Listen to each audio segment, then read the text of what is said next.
ನಾವೀಗ ಬ್ರಹ್ಮನ ಆಯಸ್ಸೆಷ್ಟು ಅಂತ ತಿಳ್ಕೊಳ್ಳೋಣ. ಭಗವದ್ಗೀತಾ ಅಧ್ಯಾಯ 8 ಶ್ಲೋಕ 17 ಅನುವಾದ.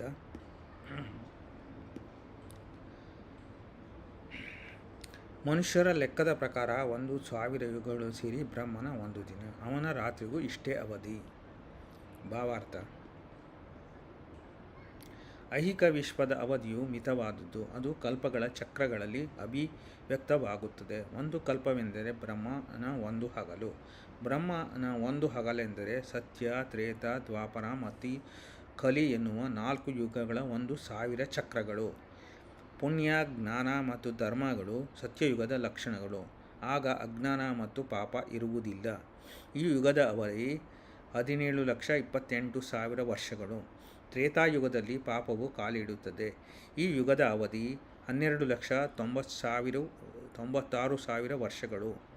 ದ್ವಾಪರ ಯುಗದಲ್ಲಿ ಪುಣ್ಯ ಮತ್ತು ಧರ್ಮಗಳು ಇನ್ನೂ ಕ್ಷೀಣವಾಗುತ್ತವೆ, ಪಾಪವು ಹೆಚ್ಚುತ್ತದೆ. ಈ ಯುಗದ ಅವಧಿ 8,64,000 ವರ್ಷಗಳು.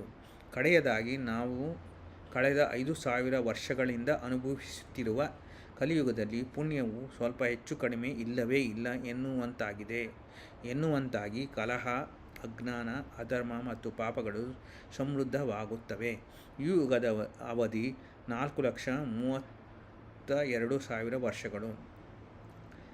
ಕಲಿಯುಗದಲ್ಲಿ ಪಾಪವು ಎಷ್ಟರ ಮಟ್ಟಿಗೆ ಹೆಚ್ಚುತ್ತದೆ ಎಂದರೆ, ಯುಗದ ಅಂತ್ಯದಲ್ಲಿ ಪರಮಪ್ರಭುವೇ ಕಲ್ಕಿಯ ಅವತಾರವಾಗಿ ಕಾಣಿಸಿಕೊಳ್ಳುತ್ತಾನೆ. ರಾಕ್ಷಸರನ್ನು ಕೊಲ್ಲುತ್ತಾನೆ, ತನ್ನ ಭಕ್ತರನ್ನು ರಕ್ಷಿಸುತ್ತಾನೆ ಮತ್ತು ಇನ್ನೊಂದು ಸತ್ಯಯುಗವನ್ನು ಪ್ರಾರಂಭಿಸುತ್ತಾನೆ.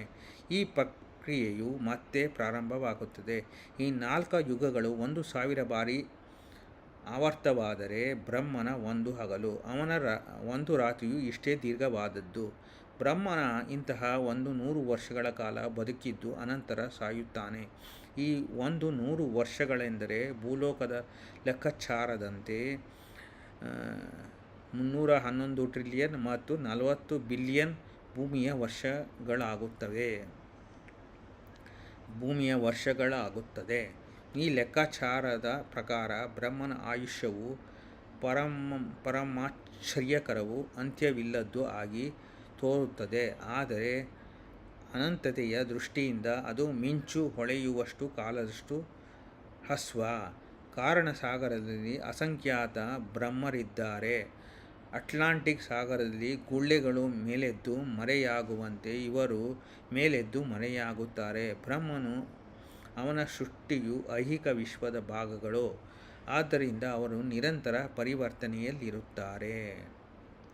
ನೋಡಿದರೆ ಇಲ್ಲಿ ಹೇಳಿದರೆ ಬ್ರಹ್ಮನ ಆಯಸ್ಸು